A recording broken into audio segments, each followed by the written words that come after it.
प्रिय से भक्तों, आज हम चौथा अध्याय शिव पुराण की कथा चंचुला की शिव कथा सुनने में रुचि और शिवलोक गमन के बारे में सुनेंगे।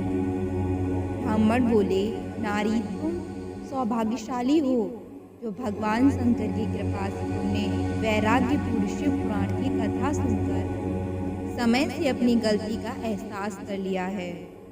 तुम डरो मत और भगवान शिव की शरण में जाओ। उनकी परम कृपा से तुम्हारे सभी पाप नष्ट हो जाएंगे। मैं तुम्हें भगवान शिव की कथा सहित वह मार्ग बताऊंगा जिसके द्वारा तुम्हें सुख देने वाली उत्तम गति प्राप्त होगी। शिव कथा सुनने से तुम्हारी बुद्धि शुद्ध हो गई है और तुम्हें पश्चाताप हुआ है तथा मन में वैराग्य उत्पन्न हुआ है। पश्चाताप ही पाप करने वाले पापियों के लिए सबसे बड़ा प्रायश्चित है। पश्चाताप ही पापों का शोधक है, इससे ही पापों की शुद्धि होती है। सत्पुरुषों के अनुसार पापों की शुद्धि के लिए प्रायश्चित पश्चाताप ही संपन्न होता है। जो मनुष्य अपने कुकर्म के लिए पश्चाताप नहीं करता वह उत्तम गति प्राप्त नहीं करता, परंतु जिसे अपने कुकृत्य पर हार्दिक पश्चाताप होता है वह अवश्य ही उत्तम गति का भागीदार होता है। इसमें कोई शक नहीं है। शिव पुराण की कथा सुनने से चित्त की शुद्धि एवं मन निर्मल हो जाता है। शुद्ध चित्त में ही भगवान शिव व पार्वती का वास होता है। वह शुद्ध आत्मा पुरुष सदाशिव के पद को प्राप्त होता है। इस कथा का श्रवण सभी मनुष्यों के लिए कल्याणकारी है तथा इसकी आराधना व सेवा सुनकर हृदय में उसका मनन करना चाहिए तथा इसकी आराधना व सेवा करनी चाहिए। यह कथा भवबंधन रूपी रोग का नाश करने वाली है। भगवान शिव की कथा सुनकर हृदय में उसका मनन करना चाहिए। इससे चित्त की शुद्धि होती है।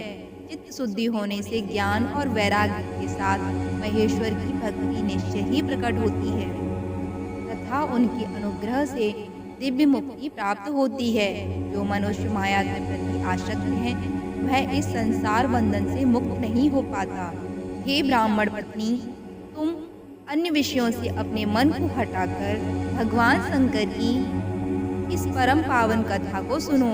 इससे तुम्हारे चित्त की शुद्धि होगी और तुम्हें मोक्ष की प्राप्ति होगी। जो मनुष्य निर्मल हृदय से भगवान शिव के चरणों का चिंतन करता है उसकी एक ही जन्म में मुक्ति हो जाती है।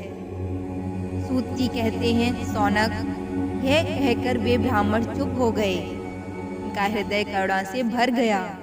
वे ध्यान में मग्न हो गए। ब्राह्मण का उपदेश सुनकर चंचला के नेत्रों से आनंद के आंसू छलक उठे। वह हर्ष भरे हृदय से ब्राह्मण देवता के चरणों में गिर गई और हाथ जोड़कर बोली, मैं कृतार्थ हुई।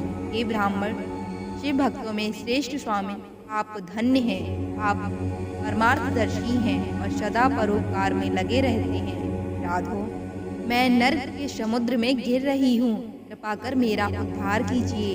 इस पौराणिक व अमृत के समान सुंदर शिव पुराण कथा की बात आपने की है, उसे सुनकर ही मेरे मन में वैराग्य उत्पन्न हुआ है। उस अमृतमयी शिव पुराण कथा को सुनने के लिए मेरे मन में बड़ी श्रद्धा हो रही है। कृपया आप मुझे उसे सुनाइए। सूत जी कहते हैं, शिव पुराण की कथा सुनने की इच्छा मन के लिए हुए चंचुला उन ब्राह्मण देवताओं की सेवा में वहीं रहने लगी।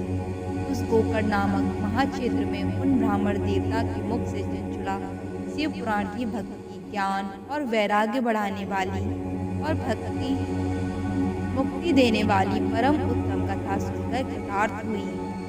उसका चित्त शुद्ध हो गया।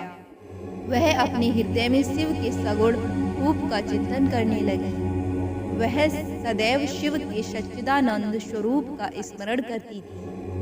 तत्पश्चात अपना समय पूर्ण होने पर चंचुला ने बिना किसी कष्ट के अपना शरीर त्याग दिया। उसे लेने के लिए एक दिव्य विमान वहां पहुंचा। यह विमान शोभा साधनाओं से सजा था एवं शिव गणों से सुशोभित था। चंचुला विमान से शिवपुरी पहुंची। उसके सारे पाप धुल गए। वह दिव्यांगना हो गई। वह गौरांगी देवी मस्तक पर अर्धचंद्र का मुकुट व अन्य दिव्य आभूषण पहने शिवपुरी पहुंची। वहां उससे सनातन देवता त्रिनेत्रधारी महादेव शिव को देखा। सभी देवता उनकी सेवा में भक्तिभाव से उपस्थित थे। उनकी अंग कांति करोड़ों सूर्यों के समान प्रकाशित हो रही थी। 5 मुख, हर मुख में 3-3 नेत्र थे। मस्तक पे अर्धचंद्राकार मुकुट शोभायमान हो रहा था। कंठ में नील चिन्ह था। उनके साथ में देवी गौरी विराजमान थी, जो विद्युत पुंज के समान प्रकाशित हो रही थी। महादेव जी की कांति कपूर के समान गौर थी। उनके शरीर पर श्वेत वस्त्र थे तथा शरीर श्वेत भस्म से युक्त था। इस प्रकार भगवान शिव के परम उज्ज्वल स्वरूप के दर्शन कर चंचुला बहुत प्रसन्न हुई। उसने भगवान को बारंबार प्रणाम किया और हाथ जोड़कर प्रेम, आनंद और संतोष से युक्त हो विनीत भाव से खड़ी हो गई। उसके नेत्रों से आनंद अश्रुओं की धारा बहने लगी। भगवान शंकर व भगवती गौरी उमा ने करुणा के साथ सौम्य दृष्टि से देखकर चंचुला को अपने पास बुलाया। गौरी उमा ने उसे प्रेम पूर्वक अपनी सखी बना लिया। चंचुला सुखपूर्वक भगवान शिव के धाम में उमा देवी की सखी के रूप में निवास करने लगी। हर हर महादेव।